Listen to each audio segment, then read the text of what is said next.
Presiden Joko Widodo telah melakukan perombakan Kabinet Indonesia Maju. Ada 6 kursi kementerian yang dilakukan perombakan. Salah satunya adalah Kementerian Agama.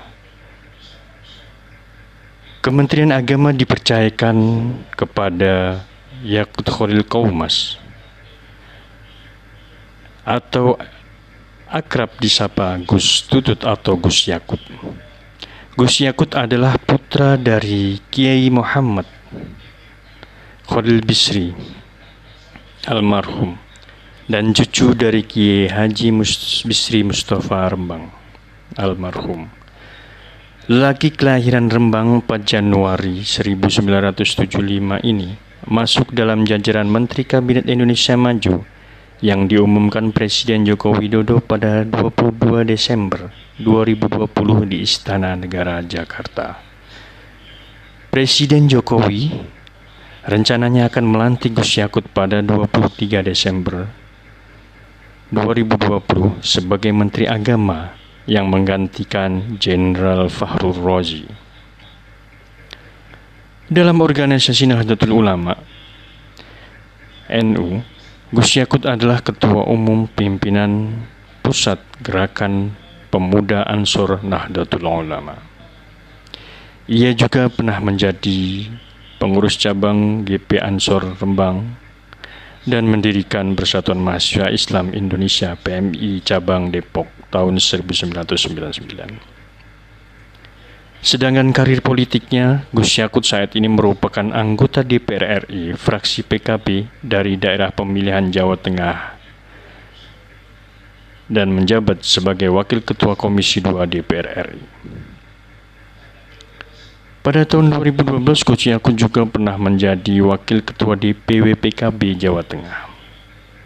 Ia juga pernah menjadi anggota DPRD Kabupaten Rembang dan menjadi Wakil Bupati Kabupaten Rembang tahun 2005 sampai 2010. Saya bersama-sama dengan Bapak Wakil Presiden ingin mengumumkan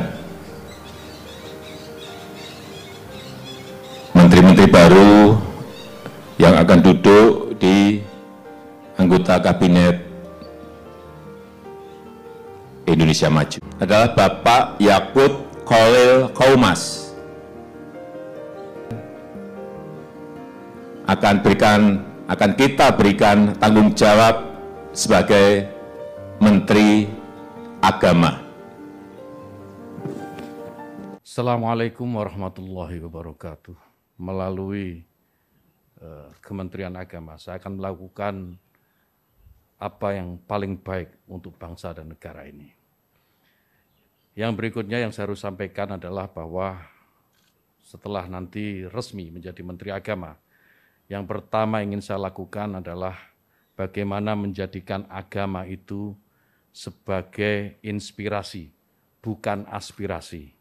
Artinya apa? Bahwa agama sebisa mungkin tidak lagi digunakan menjadi alat politik, baik untuk menentang pemerintah maupun merebut kekuasaan, atau mungkin untuk tujuan-tujuan yang lain. Agama biar menjadi inspirasi dan biarkan agama itu membawa nilai-nilai kebaikan, nilai-nilai kedamaian dalam kehidupan berbangsa dan bernegara. Tugas yang tidak mudah, yaitu bagaimana bisa meningkatkan yang pertama adalah ukhuwah Islamiyah. Kenapa ukhuwah Islamiyah? Karena kita tahu bahwa mayoritas warga negara ini adalah pemeluk agama Islam.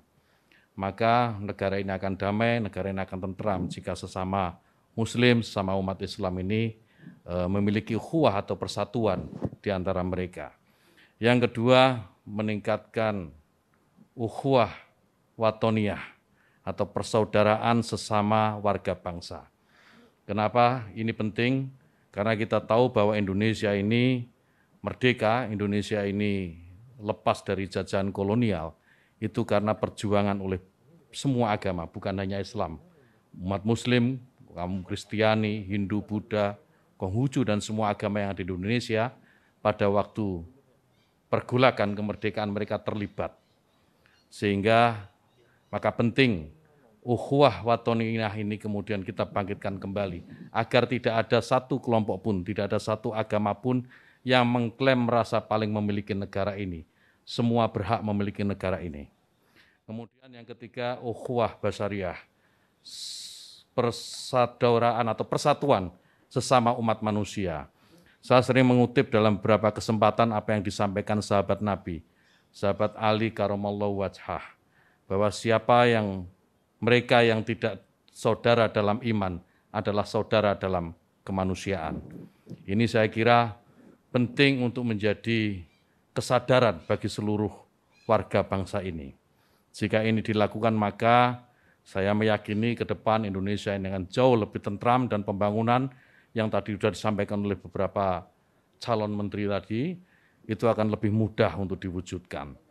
Kemudian yang ketiga yang tidak kalah penting adalah bagaimana bisa memajukan pendidikan agama di lingkungan Kementerian Agama. Pendidikan agama apapun, termasuk tentu di dalamnya adalah pondok pesantren. Bagaimana pondok pesantren bisa didorong mandiri dan pada akhirnya akan melahirkan kader-kader terbaik bangsa, kader-kader terbaik yang bisa memberikan sumbangsih terbaiknya untuk bangsa dan negara. Saya kira demikian. Yang terakhir, mohon doa restu Bapak Ibu sekalian dan seluruh rakyat Indonesia agar amanah ini bisa saya laksanakan dengan sebaik-baiknya, istiqomah dalam kebaikan dan tentu saja membawa kemajuan bagi bangsa dan negara. Wallahul muwaffiq ila aqwamit thoriq. Wassalamualaikum warahmatullahi wabarakatuh. Maju, ayo terus maju.